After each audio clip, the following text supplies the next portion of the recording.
ГСП онлайн. Городские новости сейчас.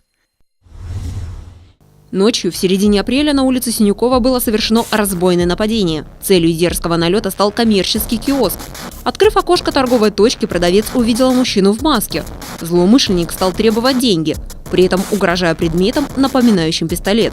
Женщина быстро закрыла окно киоска и вызвала сотрудников полиции.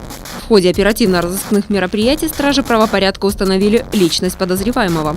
Преступником оказался ранее судимый 52-летний ранее судимый ухтинец.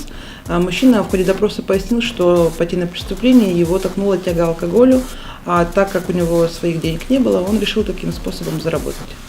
Возбуждено уголовное дело. Действие злоумышленника квалифицировано по части 1 статьи 162, то есть разбой. Санкция статьи предусматривает до 8 лет лишения свободы. Сейчас мужчина находится под стражей. Расследование уголовного дела продолжается.